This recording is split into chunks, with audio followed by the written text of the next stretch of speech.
Hello students, in this video we are going to learn about pipeline system.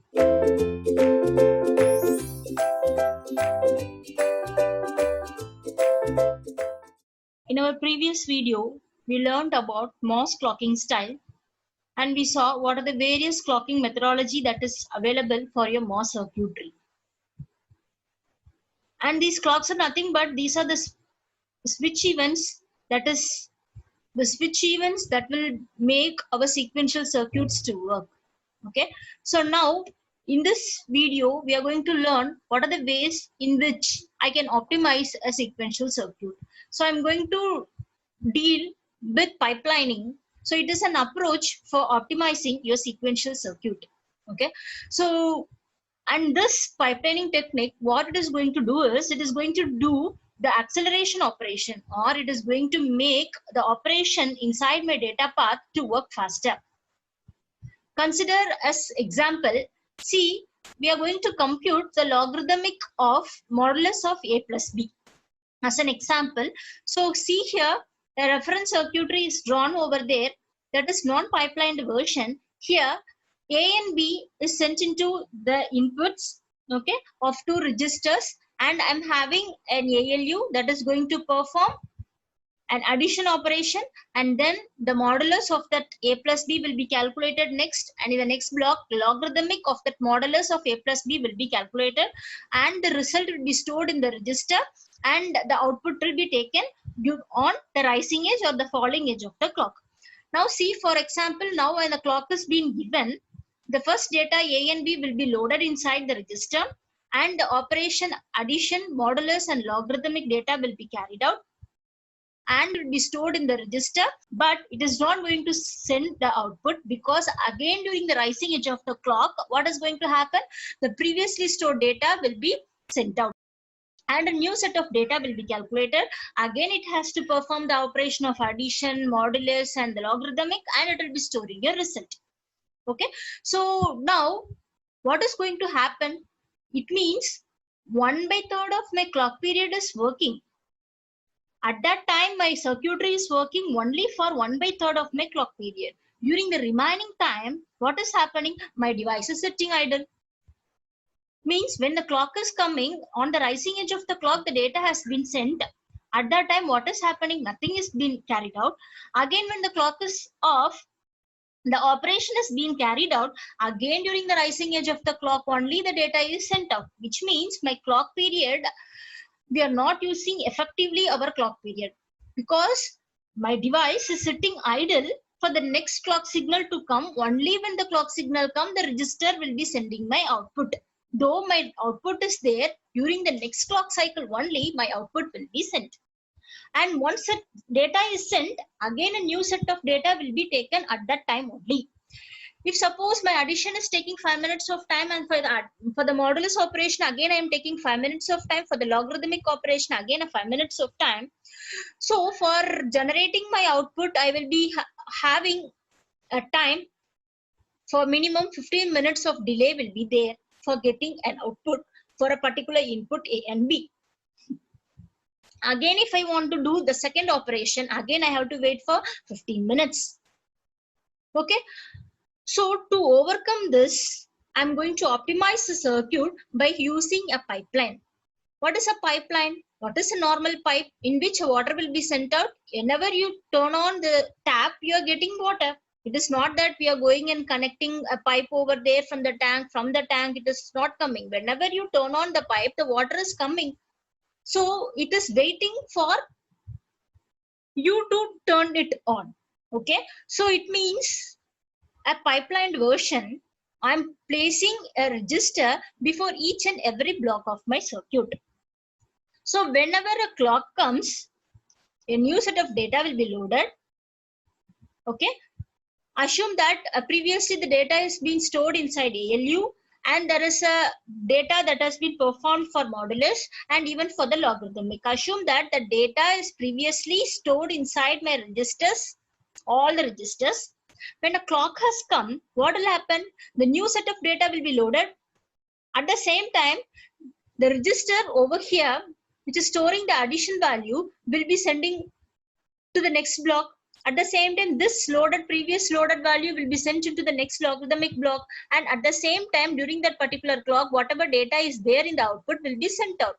Again, during the second clock pulse, what is going to happen?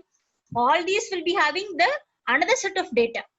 Okay, so what is going to happen is, for every clock pulse, your data will be coming at the output, which means we don't want to wait for 15 minutes of time to get your particular data.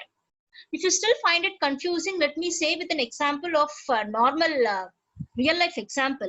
Consider that there are three persons, okay? A person named 1, A, B, and C. All three are going for washing their clothes. Okay, fine. So first, the person A is going for washing, and the washing consists of three phases. The first phase is, assume that it is brushing using a detergent, and the second phase is rinsing it, and the third phase is drying it. Okay, so first the person named A has entered into the washing area, and she started cleaning it by brushing it. And the second, once she completed that brushing, she has moved to the next operation phase, which is called as rinsing it. Again, she is rinsing for some amount of time. Again, she is going for the drying area, and she is drying it. If suppose each operation takes hardly 5 minutes of time, so she will be completing the task of cleaning her clothes after 15 minutes of time. Assume the second person named B, he is coming inside and he wants to clean his clothes. He is taking 5 minutes for cleaning. Again, second operation for 5 minutes, and third operation of drying for 5 minutes. So again, he also takes 15 minutes of time for cleaning his clothes. Again, a third person is coming. He will also take 15 minutes of time for cleaning his clothes. So in total, we need 45 minutes of time for cleaning a 3 set of clothes. Instead, if we follow the pipelining mechanism, means if a particular person named A, when she is brushing, we can't do any operation. So the remaining B and C will be on queue, or they will be in a pipelined version. Now, the 5 minutes of time, at the end of 5 minutes, the person A would have completed brushing it, and she would have moved to the rinsing area. So the person B can come in and he can start cleaning by brushing it. Again, the person A, when she moves to the drying area, the person B will come into the rinse area, and the person C will come into the brushing area. When the person A, when she moves into the drying area, the second person will come into the rinse, and the third person will come into the cleaning area. So it means at each and every time the person is working, so it will not take them 45 minutes of time for completing their operation, and instead they will be completing the entire operation in a time which is less than. So which means the help of pipelining version, I can increase the throughput of my device. What is throughput? The amount of work which is done in a time. So in a given amount of time, how much amount of work that has been completed. So if we use a pipeline mechanism, we can use, or we can do a lot of work when compared to a non-pipeline version. So this is nothing but a pipeline operation. So if you see the clock period of a normal version, you will be having a propagation delay of your register added with the propagation delay of the particular logic and the setup time of your register. So this is the minimum amount of clock period which is necessary to ensure the correct operation. Now, each module, I said that it is active only for 1/3 of the clock period and remains idle during the other 2 periods of your clock. If I use a pipelining concept, I'm increasing my throughput that I have said already. How we increase? We introduce registers between the logic blocks. So the results of the data appear only at the output after 3 clock period. But at the same time, what has happened? The circuit has already performed some parts of the operation or the computation for the next data sets. So because of this pipeline, what is happening? The clock period or the time has been modified. See, assume that each set of combinational circuit is taking certain amount of time. A delay means a propagation delay of your adder will be there, the propagation delay of your modulus operation will be there, and the propagation delay of your logic circuitry is there, or the logarithmic circuit. Which is maximum among these three? Which which is taking large amount of time, that will be taken into account for calculating your clock period when I'm dealing with the pipelining. So what is going to happen in the previous non-pipeline version, we are calculating the worst case delay of the entire logic, whereas in pipelining we have divided the entire operation into 3 different blocks. So what is the maximum delay of the particular block of among all the blocks will be taken into account for calculating your clock period. Okay. So when pipelining has come, we can improve the throughput, and T pipeline will be equal to the normal pipeline by the factor of 3. And we are using 2 additional circuitry or the 2 extra register that will be increasing your latency, but still it is okay because it is increasing my throughput.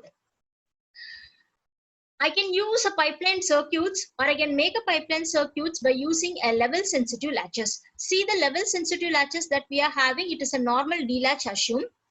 And I'm using clock and clock bar being the 2 phase of the system.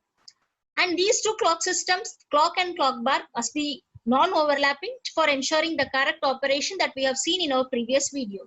If suppose during the C1 will be sampled, or the input data will be sampled on C1 at the negative edge of the clock, okay, and the computation of F will be starting. See the down diagram, the timing diagram. During the falling edge of the clock, what is going to happen? The data or the computation of F will be starting. Again, during the negative edge or the falling edge of the clock bar, we are going to compute the value of G. So what is happening? One is working. When one stage is working, the other stage is not working. When other stage is working, another stage is not working, which is ensuring that there is no overlapping. But what will happen? Because there may be a finite rise time and a fall time. So at one time, both your stages will be on. So what will happen? There will be an overlap between your clock and your clock bar signal. So what will happen because of that? My compute, when both are on, suppose my G is computing its value, okay, and at the same time my F is changing its value. So my G will be working on a wrong data, because before it works on the previous data, the F has already changed its data because both are turned on, and there may be a race that will exist between your previous output and the current one. Okay, we have seen that in depth in previous video. I'm just giving you again the detail regarding your race condition when the pipeline circuits are constructed using LHS. So for overcoming that race condition, I can go for a C-square MOS latches. Okay, when a C-square MOS latches has been used, it is a race-free circuit. What is that C-square MOS latch? This latches, these are the race-free circuit. We have learned this C-square MOS circuitry in our first unit, where we will be using 2 clock signals, clock and clock bar. And for ensuring a clock or race-free circuit, what we are doing is, we must make sure that the logic function that is inside or in between all your latches must be non-inverting. See, assume that I'm having a 0-0 overlap, means both are turned off. My clock as well as clock bar are off. Actually, the clock and clock bar, ideally they will not be off, but because of the finite rise time and fall time, there must be a period when both the clock and clock bar are on. So if suppose there is some overlap that do exist, and if the overlap has come, consider the overlap is 0-0. Both are off. That can be both are on, but assume that both are off. So what is happening when clock and clock bar both are 0? What is going to happen? My clock is turned off. Okay, I am showed with a into mark. This is off, and whatever data is there in the input will be passed into the capacitance, and it is going to simply pull up your networks, because this is on, the data 0 is going to turn on this device, and thereby whatever voltage is there with VDD is going to pass, or it is going to charge my capacitance. And I said that it will be race free, or there will not be any race between the current output and the previous output only when the logic function F is non-inverting. What will happen if it is inverting? Consider that I am just combining or cascading the 2 latches with the function F, that is an inverter. This is nothing but an inverter. When an inverter is being used between the latches, between your C-square MOS latches, what is happening? Whatever data is present over here, this is 1. So again, this one is going to turn on my device. So whatever data is there will be pulled down.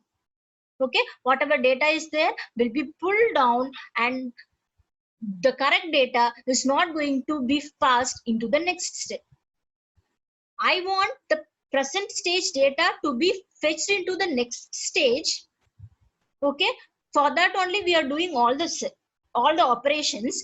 But what we did, we used a pipelining technique. A normal register was kept. In the place of normal register, I am using a C-square MOS latch now.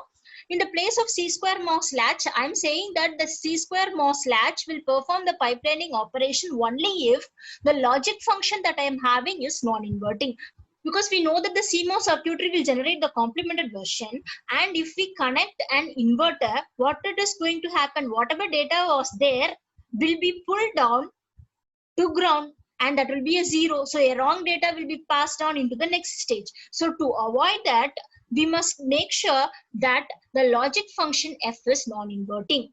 So it is a race-free circuit, and this is nothing but, these are all about the operation of your pipelining. So with the help of pipelining, I can increase the throughput, and I can use a register in between all my logic function. So in the place of register, I used latches first, and then in the place of latches, we moved on for C-square MOS latches. But make sure the logic function is not inverting to ensure a correct operation. So this is all about my pipeline system. So in next video, we shall see about how we can distribute our clock.